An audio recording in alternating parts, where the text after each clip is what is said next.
마가복음 6장 14절서부터 29절입니다. 이에 예수의 이름이 드러난지라.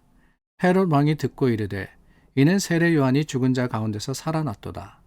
그러므로 이런 능력이 그 속에서 일어나느니라 하고, 어떤 이는 그가 엘리야라 하고, 또 어떤 이는 그가 선지자니 옛 선지자 중에 하나와 같다 하되, 헤롯은 듣고 이르되 내가 목벤 요한 그가 살아났다 하더라.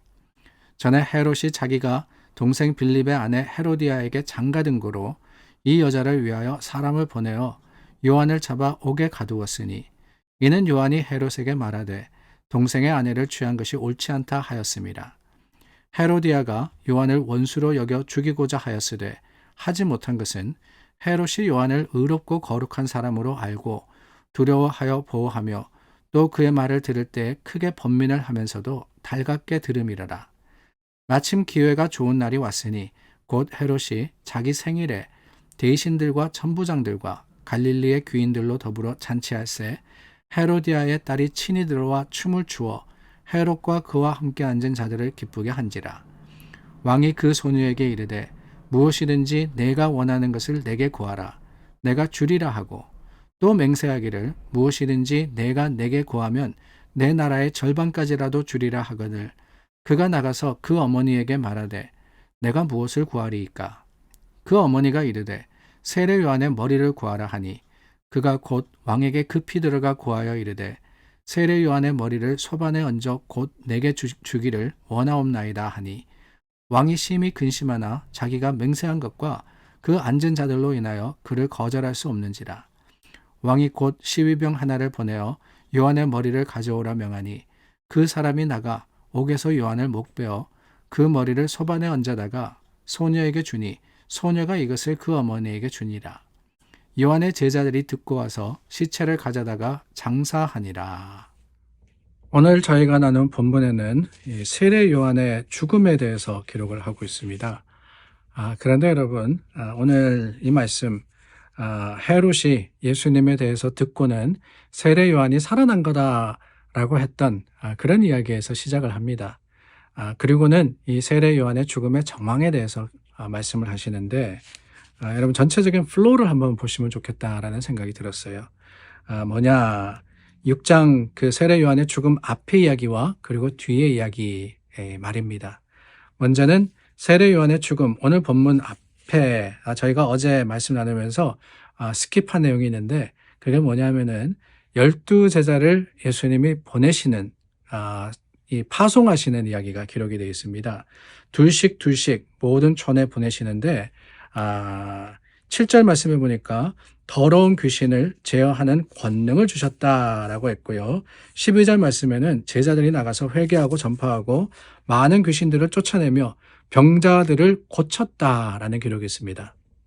그리고 난 다음에 문득 그 이야기의 흐름이 어디로 가느냐? 세례 요한, 그의 죽음에 대해서 이야기를 하고 있어요. 그리고 난 다음에 오늘 29절까지가 본문이죠. 30절 말씀입니다. 사도들이 예수께 모여 자기들이 행한 것과 가르친 것을 낱낱이 고하니 라고 하시는 거예요. 제자들이 다시 돌아왔습니다. 그리고는 그들의 한 일을 예수님께 보고합니다. 그러니까 제자들이 파송되고 제자들이 돌아오는 그 사이에 오늘 본문이 끼어 있는 겁니다. 그것만이 아닙니다. 예수님께서 돌아온 제자들의 보고를 들으시고는 그 다음에 어떻게 하느냐. 예수님이 이 사람들을 가르치시는데 거기서 일어난 일이 그 유명한 오병이어의 사건입니다. 마가복음에 5,000명을 먹인 바로 그 사건, 그리고 12바구니가 가득 남은 이 일이 어디 있느냐. 바로 오늘 본문 바로 다음에 나오는 거예요. 자, 여러분 생각해 보시기 바랍니다. 예수님이 제자들을 파송하시고 그 제자들이 돌아오고 또 예수님의 크신 능력, 어쩌면은 이 오병이어의 사건은 예수님의 여러 이적들 가운데 가장 규모도 크고 또한 어쩌면 가장 깊은 의미를 가지고 있는 게 아닌가 하는 생각이 듭니다. 예수님이 모인 사람들의 그 굶주림을 채우셨듯이 또한 예수님은 오늘 우리의 영적인 굶주림을 채우시는 하나님이시거든요. 근데 그 사이에 들어있는 이 요한의 죽음에 대한 이야기, 왜 마가는 이렇게 배치를 했을까? 아니, 가만히 보면은 헤롯 왕이 듣고 예수의 이름, 그 이름 가운데 세례 요한이 죽은 자 가운데 살아났다라고 생각했던 것, 이거는 그 앞에 가도 되고 뒤에 가도 되고 어쩌면은 다른 부분에 가도 전혀 상관이 없는데 왜 이 중간에 하필이면은 죽음의 이야기, 그것도 gruesome합니다. 세례 요한이 어떻게 죽었느냐? 미움을 받아가지고 목 잘려 죽었습니다. 한 어린 소녀가 자기 어머니 헤로디아의 사주를 받아다가는 세례 요한을 죽이는 거예요. 그 일이 왜 여기에 기록되어 있느냐? 아니, 제자들이 나가서 귀신을 쫓아내고 병든 자들을 고치고 그러면서 그 한 일들을 예수님께 보고하고 오병이어의 기적이 일어나고 얼마나 좋아요. 계속 그런 일들만 이어지면 좋을 건데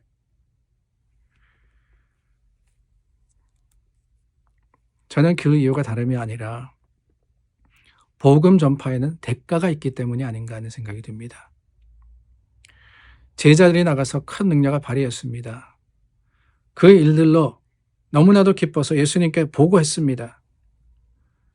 그런데 내일 말씀이지만 31절 말씀해 보니까 너희는 따로 한적한 곳에 가서 잠깐 쉬어라 라고 하십니다. 잠깐 쉬어라. 그리고 그 말씀 앞에는 세례 요한의 죽음의 이야기가 나와요. 다름이 아니라 하나님의 능력, 하나님의 은혜가 드러나는 것에는 반드시 어려움도 있다라는 것을 가르쳐 주시기 때문이 아닌가 하는 생각이 듭니다.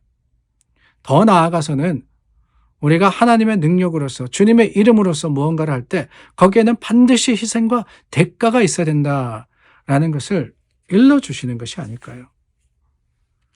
그렇습니다, 여러분. 믿음이라는 것은 그저 받는 게 아닙니다. 믿음이라는 것은 그 믿음을 우리가 통하여서 큰 일을 이루기 위해서 때로는 여러 가지 어려움을 당하기도 하고 여러 가지 아픔 가운데서도 여전히 주님만에 붙드는 용기와 그리고 결단이 있어야 되는 거예요. 우리가 마가복음 4장을 나눌 때 그런 이야기 하지 않았습니까?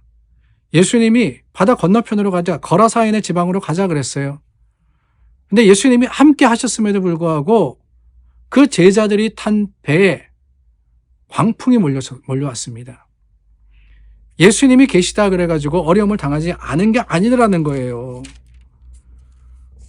오히려 예수님이 함께 하실 때 그 예수님 능력, 바다를 다스리시는, 파도와 바람을 다스리시는 예수님의 능력이 드러나기 위해서는 어떻게 됩니까? 광풍이 몰아쳐야 되는 거예요.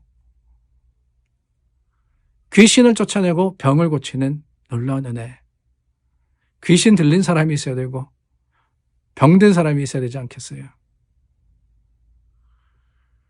우리 삶에 있는 고난과 고통은 그런 거라고 저는 생각합니다. 세례 요한이 죽음을 당했다. 안타까운 일이에요. 그러나 그 가운데 그 핍박과 박해를 통해서 하나님의 능력은 자라고 배가 되는 겁니다. 오히려 어렵고 힘든 상황 속에서 모두 승승장구하면은 제자들이 얼마나 자신들이 한 일에 대해서 자부했겠습니까? 나가서 해보니까 되더라는 거예요. 귀신도 쫓겨나고 병도 고쳐집니다. 얼마나 자랑스러웠겠어요. 그만했겠습니까? 그런데 마가는 자신의 글을 읽는 사람들에게 선포합니다. 그게 다가 아니라고. 하나님의 일을 하는 데는 반드시 포기도 있어야 되고 희생도 있어야 되며 거기에는 눈물과 또한 이 여러 가지 고통과 아픔을 이기는 인내가 있어야 된다고 말입니다. 오늘 저와 여러분 그렇습니다. 우리가 왜 믿느냐?